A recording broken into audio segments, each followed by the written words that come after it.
Hey guys, this is Coach Derek, co-host of the Soapboxing Podcast. Man, ever since I found this Anchor app, I tell you, podcasting has become a lot simpler and a lot easier to do.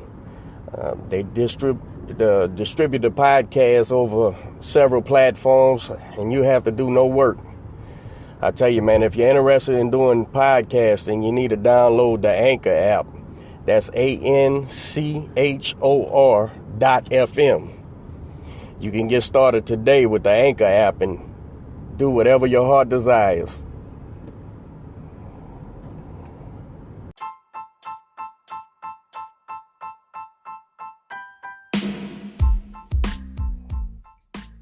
Hey guys, this is Coach Derek. I want to give a shout out to our new sponsor, Pueblo Boxing. Y'all be sure to check out Pueblo Boxing. They have unique and high quality boxing gear and novelty gifts. You can find the gear at soloboxing.com. That's SOLO boxing.com. Check it out, man. They do quality work.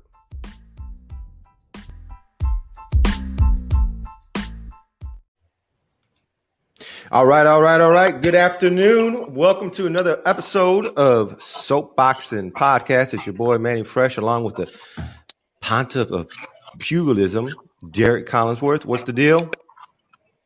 What's happening, man? That's called pugilism, man. You can't say that. You're supposed to be a boxer, bro. You're supposed to be a boxer. I'm pretty sure that's what I said. Pugilism. Nah, you said something crazy. But go ahead. Okay. And then we have ISAMARY AQUINO as our guest. Let's go ahead and get this started. I'm going to go start with our intro. Oh, this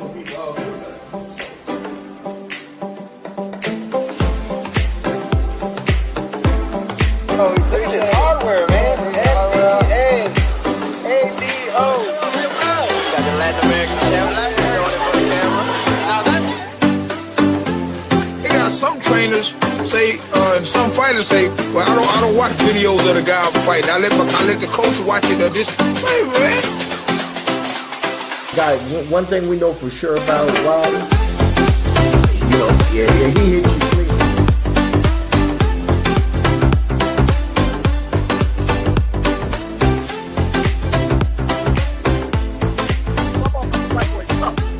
Right. And this woman whooped the whole world twice.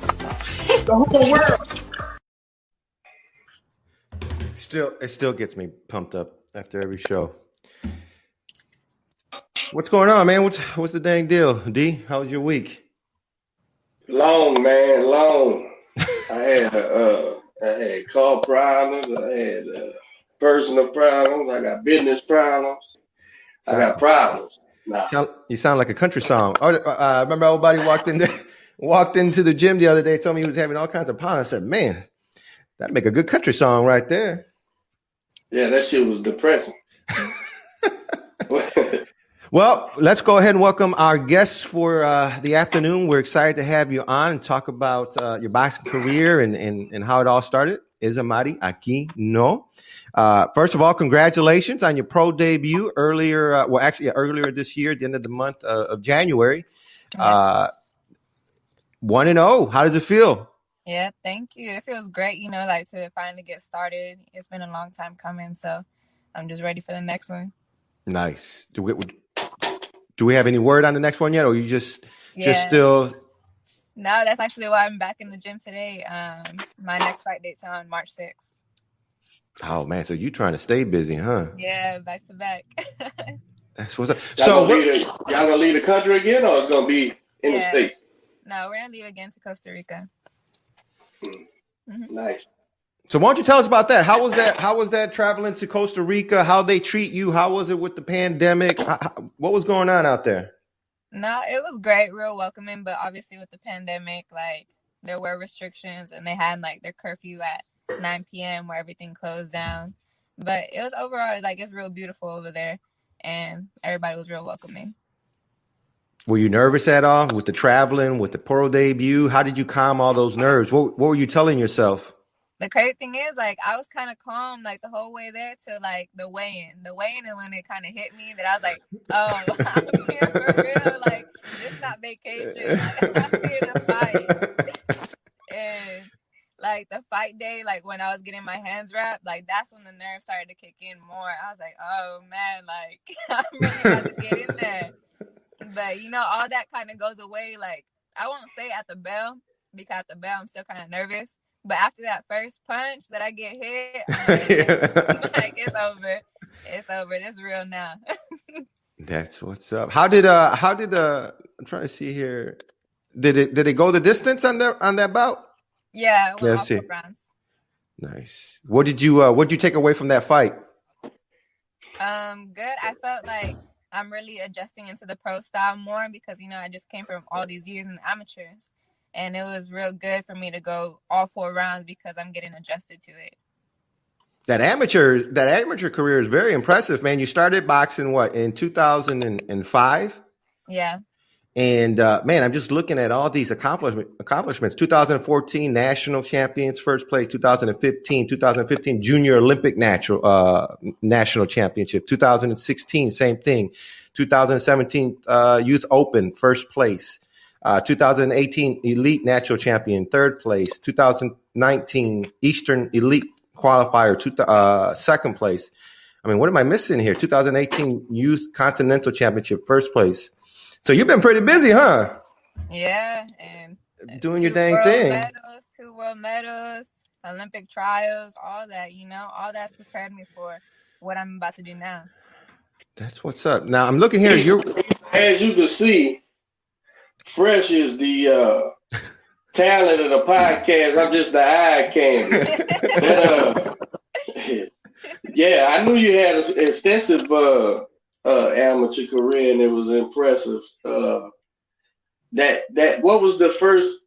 Not to cut you off, Fresh, but I wanted to get a real quick. With all your amateur experience, it's still when you step into that pro game, no headgear on, them little bitty gloves. Them nerves were still there, wasn't they? Yeah, it was. Like, no headgear. It was funny because, like, my parents were watching the fight, and after the first round, I started doing like this, like, trying to, like, adjust my headgear, but I didn't have no headgear on. Hey, I'm going to be honest with you. I root for, you know, all y'all guys, and I downloaded the freaking app to watch her fight, and I didn't know if I didn't time it right or whatever, but I couldn't rewind. I ended up tuning in. It was like middle of Pablo's fight. So I missed the whole damn show, man. And so I figured, well, since I downloaded the thing, I'll be able to go back and play it. But I don't know if I can't read the directions because they was in Spanish and that, but I ain't see that option. So I just seen the little highlights of your fight, man. But I put the damn thing on my phone so I can watch your fight, man. That's why I'm asking you. I want you to explain it to me because I know you felt vulnerable, no headgear. You know, it's the real deal. You know, you get that brain shook out there, man. And no matter how much experience, I think, you know, you still gotta gain professional experience, right or wrong. Yeah. What you think?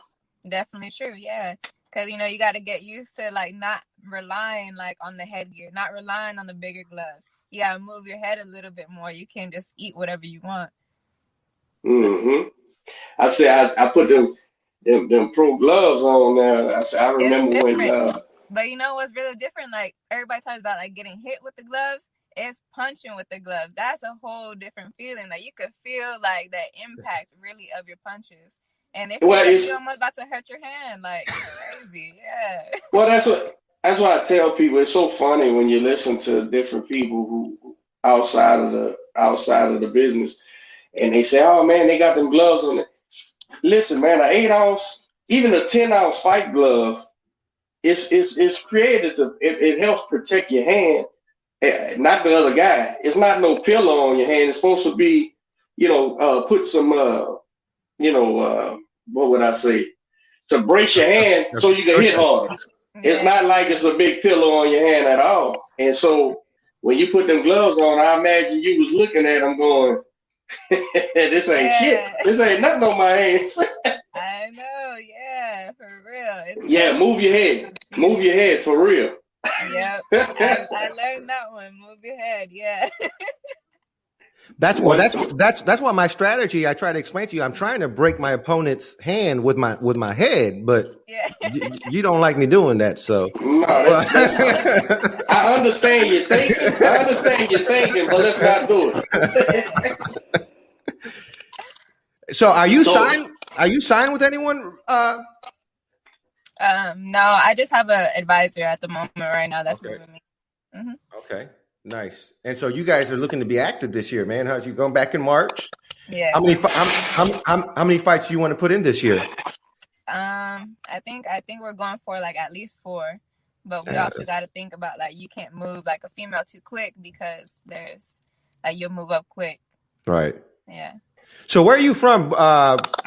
You're from Illinois? Yeah. So originally I'm from Illinois, and I grew up there until like I was 11, and I moved down to San Antonio, and I stayed in San Antonio for like another 9 years, and I just recently moved out to Houston. Oh, okay. Well, welcome to Houston. I love San Antonio. And I'm from Chicago. So do you miss the cold weather right now? Definitely not. But it's crazy. When I was younger, I missed it. But now I'm too used to the hot. Yeah, it's I see the pictures of my family they post on social media. I see all the snow, and I can't do it anymore. So how do you like the adjustment coming up from up north to San Antonio and to Houston? Because even San Antonio and Houston are quite a bit different. Yeah, it's completely different. The boxing scene is like completely different too. But overall, I think it was the best move for me. Like now that I want to go pro, because like you can see the difference in my boxing. Like the training here is like no joke, and like the talent of sparring that I get here is really preparing me like for this next step of my career. Now your father was your trainer as an amateur, or what was it? How did you get started? Yeah, so when I was down in Illinois, my dad started me off, and then I also trained at like the Patriots Gateway Center, and with Pat Coleman too, and my dad kicked in there too. But it was more like when I started making Team USA, like when I was 15, 16, and I started stepping up, my dad kind of like stepped down a little bit on the training, and he let my coaches really focus on me more. Good move. That's that.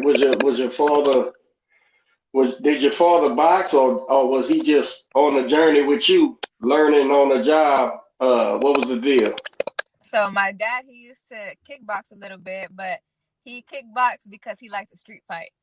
So he was that, and he would always be fighting in the streets. But like for me, he started me off boxing because like he wanted me to learn how to defend myself, like be able to handle my own, like you know, like kick off the boys, all that, you know.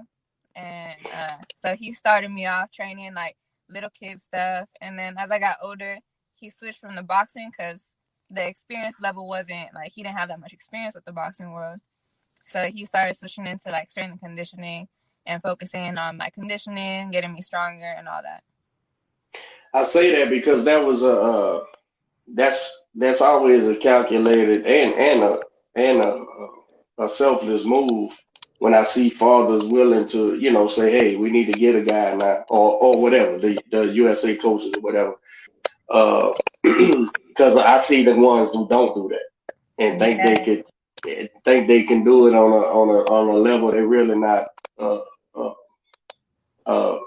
experienced enough to do.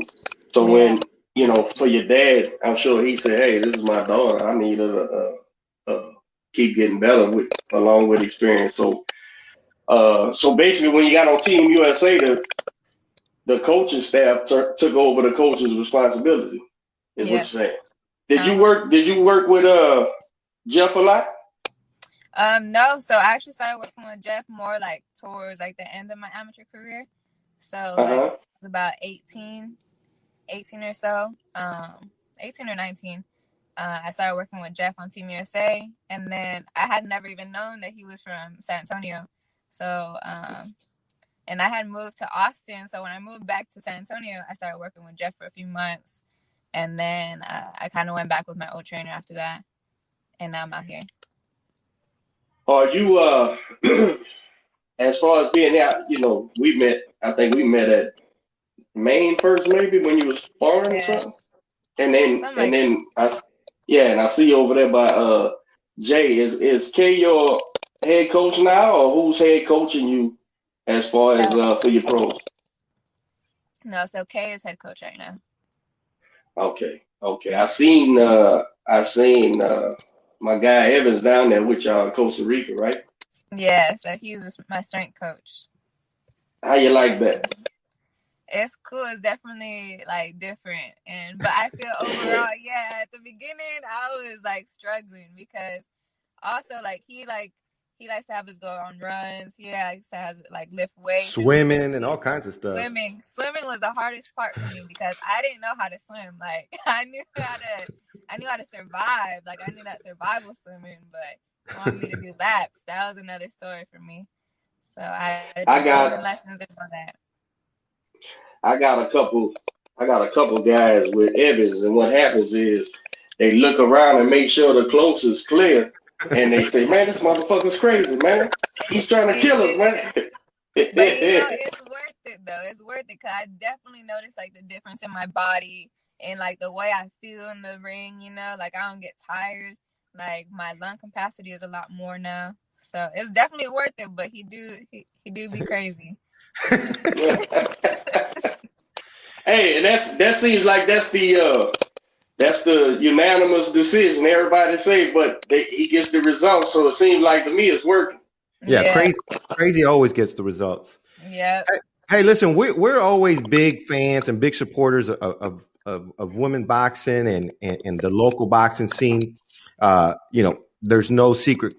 Coach's favorite boxer is probably Clarissa Shields, and we've had her on the show. Why don't you tell us about your experience as far as boxing from a female perspective, some of the challenges that you've had to face, maybe some things that you've learned, or just give our viewers what is an inside look to what it was like for you. Definitely starting out like as a female boxer, it was harder than the guys because you go into a boxing gym and it's male dominated. Like growing up, I was the only female in the boxing gym. So like coaches wouldn't want to pay attention to me. I would notice that and I wouldn't want to train. So I would get kicked out of gyms because of that. Oh, wow. And then so when I would spar the boys they didn't want to get whooped. So they would like try to whoop on me. And it was crazy. And even getting older, like you still go, and I moved around a little bit.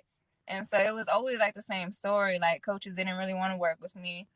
And it was like I always had to constantly prove myself that, hey, like I'm here, that I put in the work ethic and all this. So it was definitely, and even now, because, like we don't get the same attention as guys. Like we always have to prove ourselves.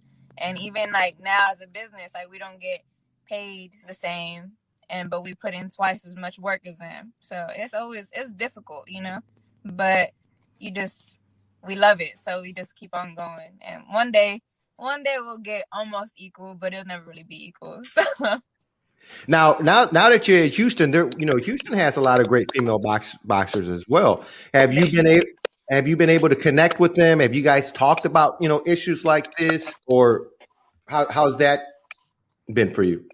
It's good. Like the female boxing community, like most people are really welcoming, and like whenever they're down there, like down here, I'll get some work. So like I'll get some work with Jenny. When Michaela Meyer comes down, I'll work with her. Alicia Baumgartner, she came down and I worked with her. And I've worked with Marlon too out here. So, it's cool. What are your thoughts on Marlon? She's been a friend of the show. She's one that's gone before you. You sort of paved the way. She's one of the first. She is the first female boxer to get signed by Golden Boy.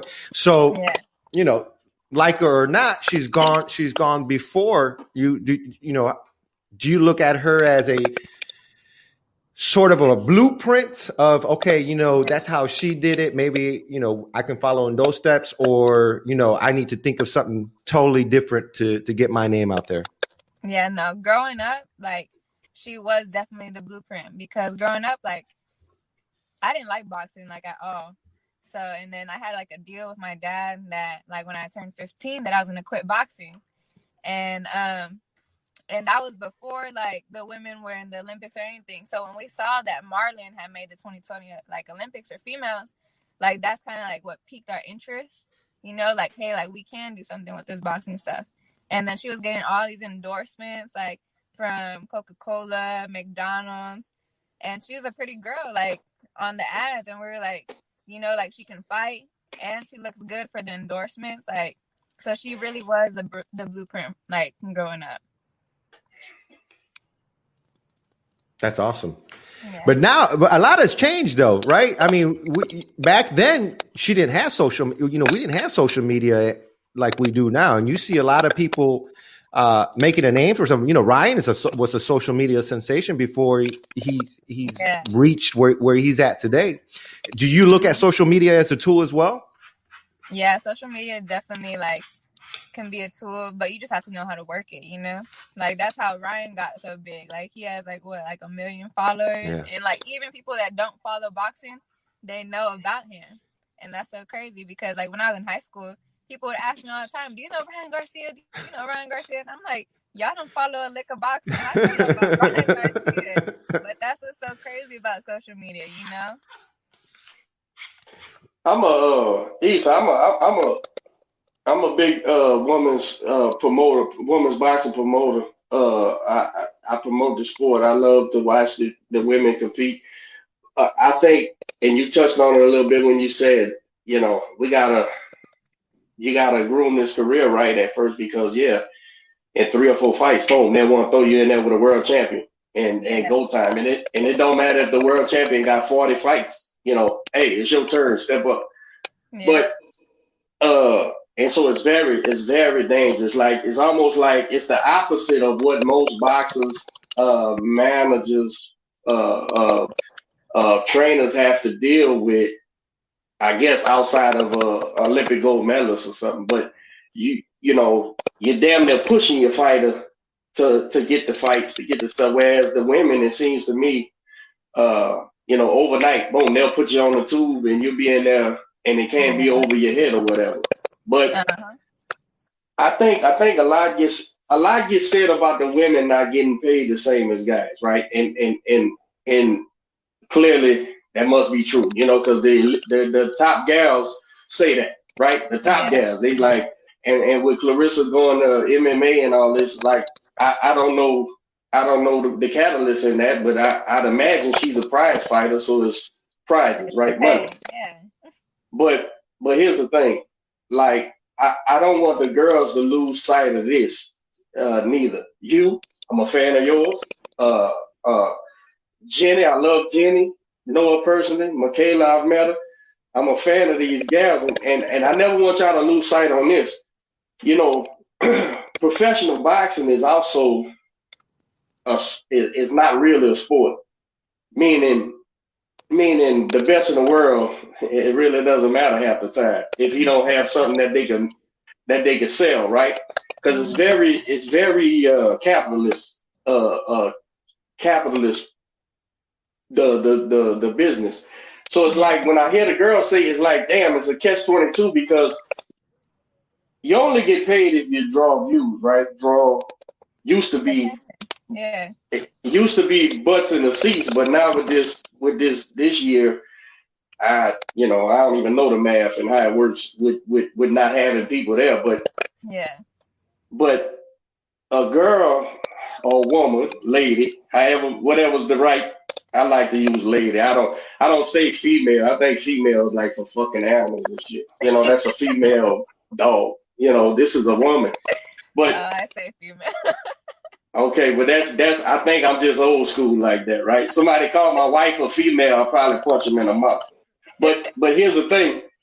It's like I don't want the girls to lose sight of this. Yeah, you fighting that front about not getting paid the same, but don't lose sight on the power is in the bus in the seat and the ticket sales. So if you pushing it's almost you're damned if you do because you got to take the loss, but get the seats, the bus in the seats and the ticket sales and the pay-per-view buys before you can even say I'm not fighting for that because I know what the gate is.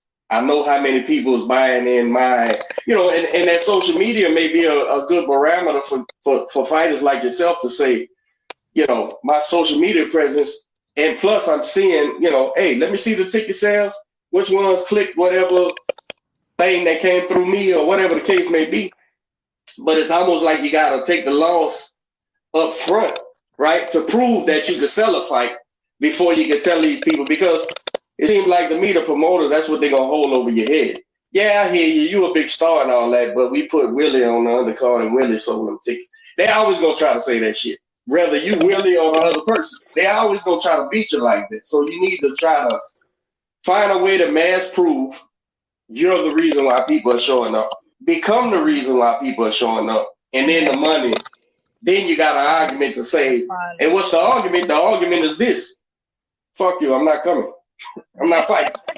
Unless you pay me, I'm not fighting. So it's a catch-22. You know what I'm saying? It's like I want the girls to fight for the fair pay, the fair, and by fair pay I mean if you're the reason why they coming, you should get paid. And also that's exactly why I say you gotta work twice as harder, because the guys, they don't gotta think about all this. Like for a female, you gotta fight good. You gotta be attractive. You gotta do everything. You gotta be smart. You gotta be you gotta hold your own. And you gotta have personality to go with your attractiveness. So it's like all these different components, just to get your money. Well, that's the beautiful thing about boxing is, with other sports, you got a whole team that represents you, right? With boxing, you're your own brand, right? You're your biggest asset. So as long as you're going out there representing yourself well, boxing, doing stuff for the community, adding value, and campaigning and doing the right marketing, that money will start to follow. Yeah, for sure. You know what I realized that I agree with Joe with what Joe just said. Maybe Issa need to do that when she gets her title. Hey, you know what's something concrete that I think you stuck on in this female male catalyst? The work twice as hard. When I figured that out? I was a young dude, right? And I was like, man, you want the pretty girls. So you go after the pretty girls, and it's like I gotta figure out the password, right? And once I figure out the password, I'm good. And I had a girl tell me one time when I was a young dude, she said, you trying to find a girl, girls, the dudes find them. So it's almost like the girl got to have a defense. So she's working twice as hard to fend your ass up. That's what's making you have to find the password, the open sesame, so she'll talk to you. So in the boxing shit, you're right. You gotta go twice as hard because ain't nobody just jumping over the barrel to let you in and say you're worth it. In fact, I publicly defend a lot of women boxers constantly when I hear some dumbass boy, first of all, that don't know shit about boxing. That's number one, and he's just a fan. But boy, this motherfucker believes everything he says, and he'll say something like, "This girl can't fight," or that. Why would I watch her? And meanwhile, she's one of the most exciting fights. They battling, they banging out. So I'm constantly defending that. So I think that work twice as hard shit, man, that sucks. That sucks. That's gotta suck ass, man. And but I it's know worth nothing it about being a woman, right? So I can see it on the outside going, shit, what do I do now? You gotta give in. You gotta give in and make yourself valuable. That's how you got to do it. Once you become valuable, you can demand. I believe anybody should. Listen, man, when I look at that MMA and shit, and they make stars out of them gals, right? That means people will pay to see women. They'll pay to see women. So don't tell me in a sport or in a business in our world that's a couple of 1,000 years old. That you can't sell a woman. The key is that she can fight. If she's pretty and all that stuff, I'm sure that adds to it because now you can put her on the commercials and stuff or whatever. But it's a double-edged sword. And if a woman could fight, I think it'll bring the eyes to a straight up.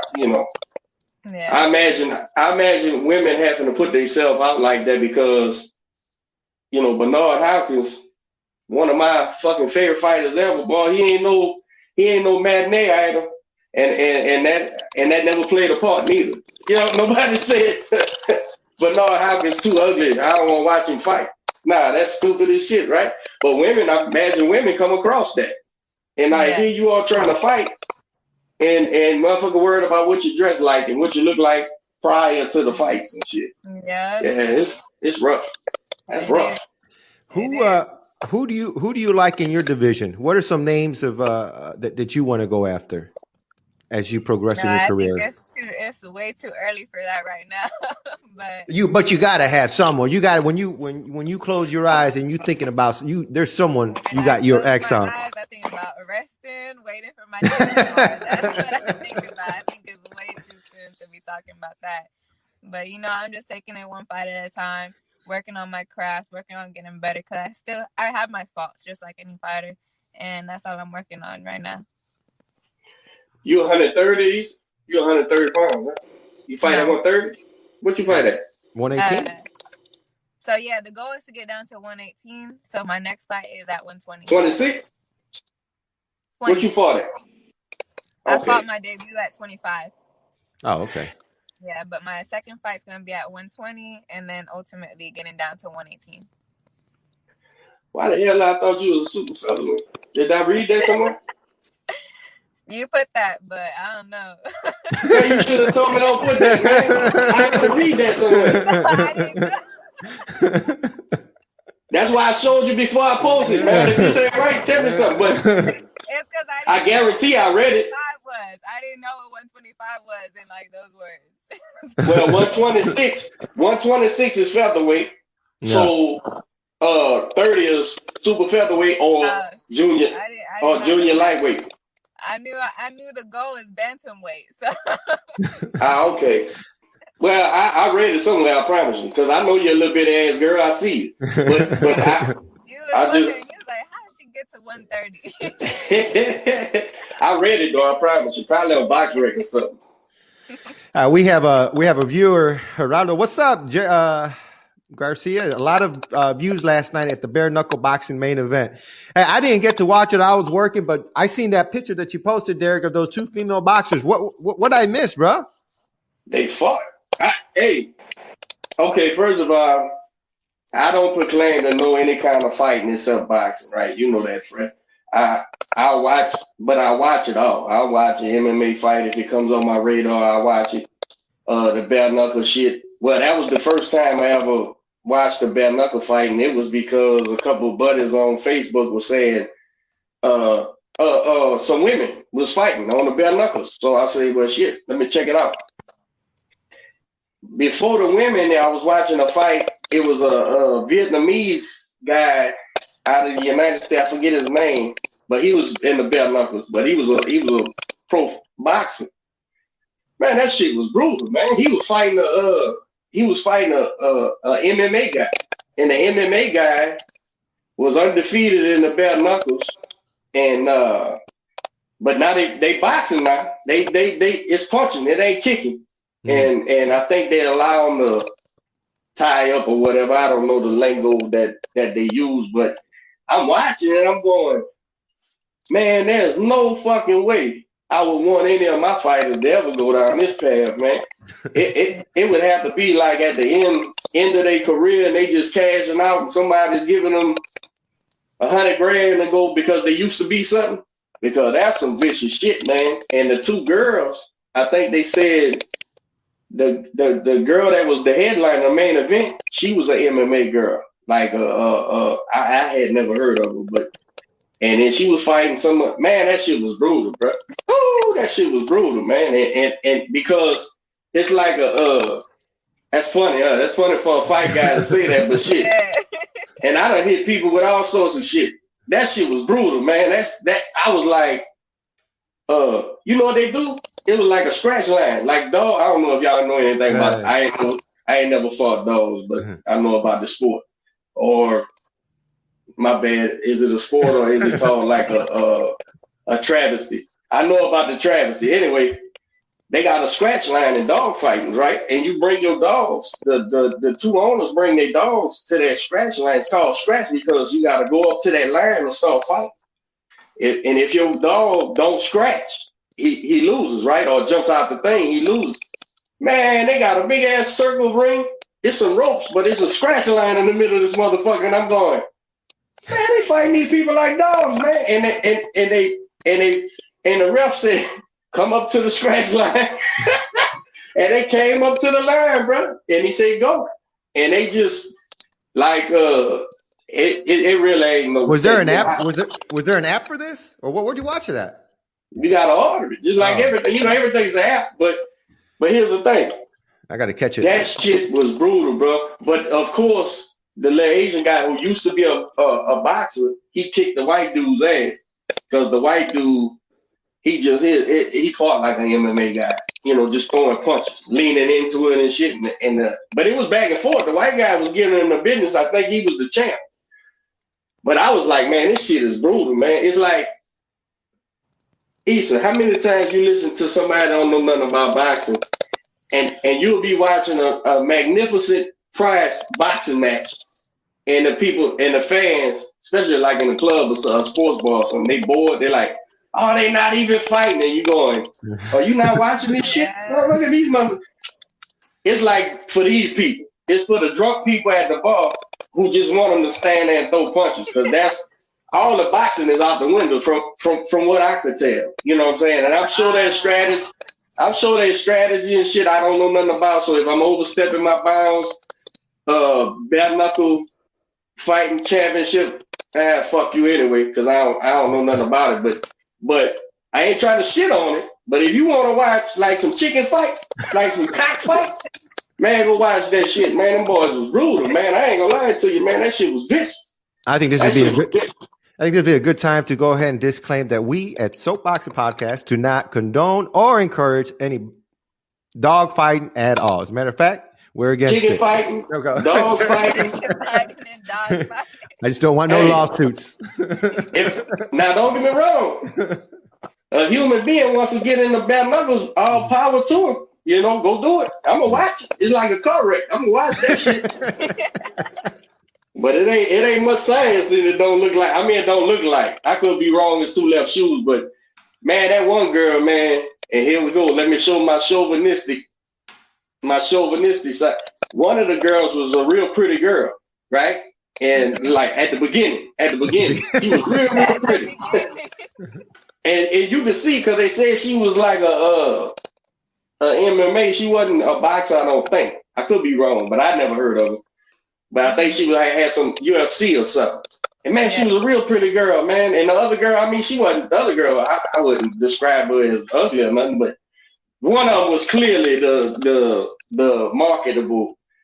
And man, you seen that picture after that fight? Ay. Woo! Smoke. They look rough, man. But they stood there. And wow. And the one who I believe was the favorite didn't win. You could see like she was trying to do some boxing, but she wasn't really a boxer. But you could see she was like trying to catch jabs, like trying to catch the punches and shoot. Mm-hmm. But the tall girl just was coming there like a drunk at a bar, just wow, just and hitting them, boom, boom. And I said, man, this shit is vicious. How were it 3-minute rounds? It was five rounds. I think it was shorter than 3 minutes. I think it was like 2 minutes, like 5 2-minute rounds, like a 10-minute fist fight. If we clear all the tables and chairs at the bar, and these motherfuckers just in there swinging, and that shit was vicious, man. It was crazy, bro. I'm gonna watch the next one just to see. It's 2 minutes. You said I'm a fan. We got confirmation. They're 2-minute rounds. God damn. 2 minutes. Hey, it wasn't much boxing. Hey, ask him. What's his name? Garcia. Yeah. Ask him. It wasn't much. I don't know if he's a boxing fan. It wasn't much boxing going on. It was fighting. They was fighting. It was just fist fighting. Oh, I said, man, this shit is rough. And the little Asian dude, like you could see he had some boxing, And he was just like, boxing ain't gonna get it. So he stood there and just was winging shots to the tall guy. And he was giving that tall guy the blues, man. You gonna break some hands in that shit, man. Yeah. Them hands gonna break, man. You can't. Our hands ain't meant to hit shit like that, man. Hey, so we always, when we have fighters that come in, and we always love hearing stories like, you know, we've had fighters that come in and say they fought in underground clubs. We've had other fighters come in and say they didn't tell their coach they broke their back. We've heard other fighters say, you know, they fought with a broken hand. Do you have any exciting stories, anything that you want to reveal to fans, and or something that's been crazy that's happened in your career so far? Something that's crazy? Nah, Or not yet. Yeah, hey, just I think It's still young. early. Yeah. just make it up, baby girl. Yeah. Just make it up. 3 at a time. We fought 3 at a time one night. Right. Marketing. I was attacked by a polar bear the night before a fight. That bitch is a rug now. That bitch is a rug in my front room. I came out wearing it to the fight. Yeah, nah. Maybe sometime down the line, you know. There we go. Well, when it happens, remember to think about us, and we'll get you back on the show. Yeah. Who are some of Guess what happened? who are some of the fighters that you grew up watching and enjoyed? Did your dad had any favorite fighters that he would put video on or tape on? You know, like I said earlier, like I hated boxing, like growing up. So you wouldn't even watch it, huh? I would not watch it. Like I would go to like the fight parties because, like, obviously, like my dad and my brothers, like they all love boxing, so they would get together with their friends, and they would take us to go see like some fights. But I would always end up falling asleep. Like I wanted no parts. So like it was like everything kind of changed. Like once I started like on Team USA, that I started like traveling the world. Like that's like when my whole like perspective on it changed. So, but growing up, boxing was not my thing. Nice. Wow. Tell me about Kate. You over there is no secret. He's a friend of mine, and I think a tremendous coach. You over there with a gang of a literal gang of top. You know, a bunch of y'all just not turning pro, but that don't mean shit. Like y'all, the next wave of boxing. Put it that way. That's from Jared Anderson to you. You got Shakur over there, huh? Shakur's already a world title, but between a world champion, but which he's the future too. I mean, he ain't did shit yet. He's about to take over boxing, but between Troy, Easter, Duke, who am I missing over there? John down here. It's a gang of. I was joking with Kate the other day. I said, motherfucker, I know what you're doing, bro. You locking up the whole sport. You got everything over there, man. Everything at every weight class. Y'all finna take over because I'm serious. That Anderson, what Jared Anderson got? Like 6-7 fights? Something like that. Yeah. He's the future of heavyweight boxing. Straight like that. I can see it already. Unless the train goes off the tracks in some way we don't see. Yeah. That guy is a problem, man. But all of them, man, I marvel at all of y'all, man, and being in that environment. Yeah. I was over there watching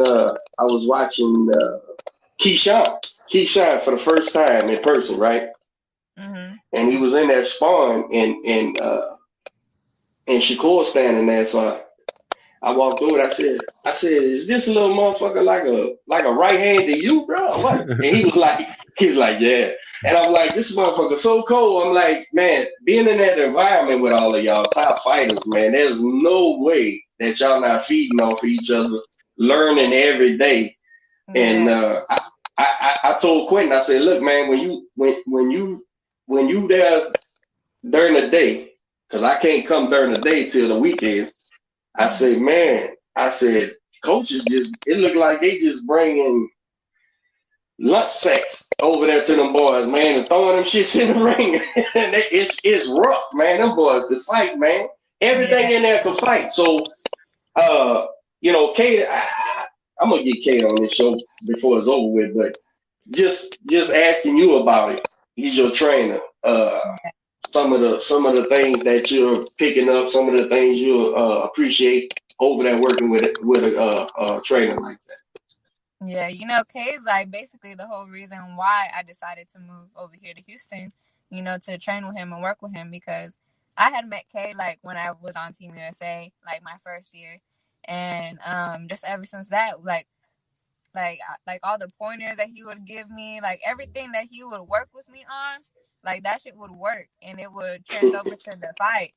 And I was like, man, like if I had Kay around me all the time, like who knows like what kind of potential I could have.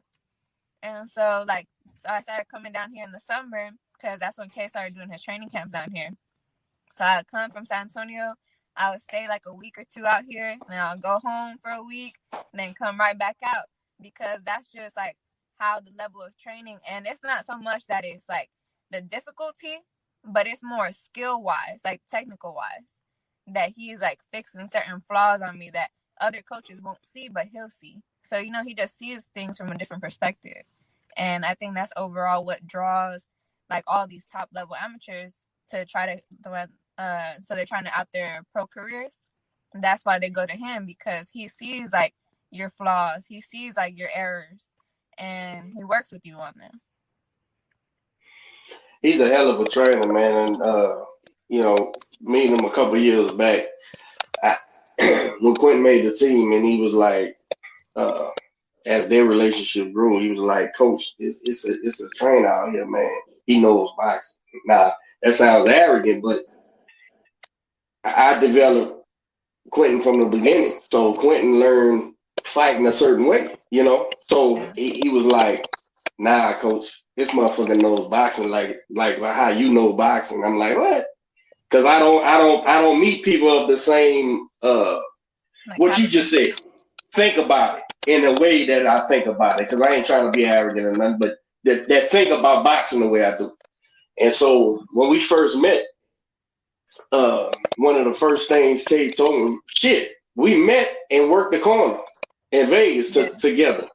And he was like, so after that, he was like, I don't remember if he messaged me or we was talking later or something. He said, motherfucker. He said, I knew that motherfucker had a real trainer. I said, what? He go, I met some dude said he was quitting. Man, nah, bro, where the fuck you been at, man? You the guy? And I said, yeah. And so we hit it off immediately. And so we talked, message, called each other, and it was evident. What you saying was evident to me through passing conversations with boxing with Kate Corona, and it shows just in what he puts out. You guys, you fighters. You know what I'm saying? You can't get around it. And again, man, I'm amazed. I'll go to Jay Prince just to watch the sparring, man. Just to watch, and I don't want to watch sparring. Hey, what the fuck I want to watch sparring for? I go, I'm around boxing all the time. But it's different when you watching what's the word I'm looking for? Fresh, elite skill, elite, yeah, elite boxing. You like, yeah, man, these boys here. They seeing. It's evident when a kid gets in there and he's lost. It's like evident from round, get go, boom. Oh, this kid's in trouble. And I've even watched some of them kids take it easy on guys. You know what I'm saying? I know they taking it easy. I hope they know it, because this kid can be beating the sleeves off your fucking ass right now, man. So it's I appreciate, man, watching y'all box and being over there. It's so much from top to bottom, man. From the bigger waist to the little waist. Even them what's the Hispanic the brothers over there? The Rojas brothers, yeah. The Rojas, yeah, man, they cold blooded. Everything's over there. I like everything over there, man. It's fun. I hang out a little while after when I could be leaving, but shit, I want to see Shakur beat up on somebody. I like to see it, man. Y'all can't help but get better. Y'all can't help but constantly elevate each other. Am I right on that or what? No, you're definitely right about that. And then learning from each other, just watching each other and seeing, hey, he does this good, like let me pick up on this, like, or I'll do this wrong, and then they'll notice. Or if we're slacking on training, we'll call each other out. So it's good. It's a good atmosphere to be around. Absolutely, man. It's a champion. I think it's a champion factory over there, man. We about to see a bunch of world champions coming out of there, and I guess you could say Shakur's leading the way, right? Shakur's leading the way. He's the world champion, but everything underneath him, and of course Jared Hurd's a champion over there, but Shakur world champion, and I think all of y'all. I don't think all y'all finna be champions, man. All of y'all finna be champions. So that's why I told Kay, I said, man, it's like a fucking a 7-inch crunk renaissance over there at James Prince, man. Watch. All these people finna be world champions or getting their spot, getting their shot at titles. What other girls is over? I seen some younger girls over there. I don't know who they are though. Are they with y'all or some Spanish girls? I don't know who they are, but sometimes they working out over there. Yeah, so Freddie's dad will bring like his daughter to work, and then some other girl will come too. And then there's a girl that she trains at Jay's, and then now Kay is training her. So like we work together too. Okay, I knew I seen some other gals over there. I didn't know exactly who they were. Is that Freddie's?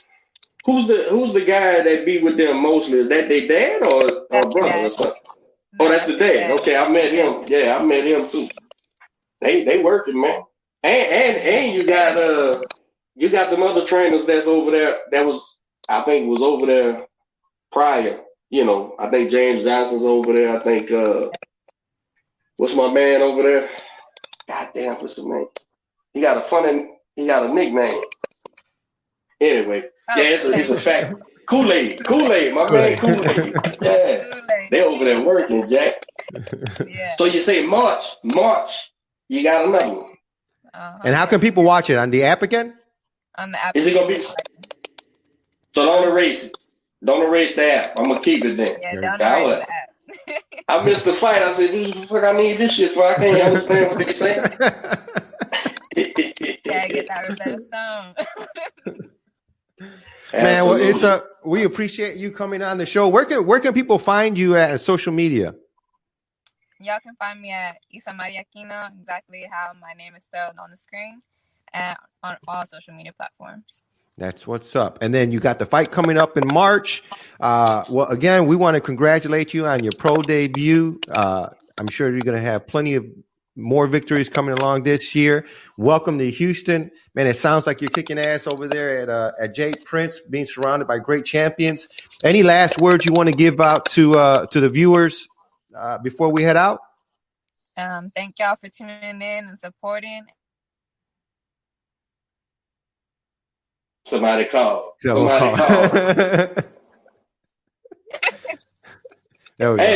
hold on.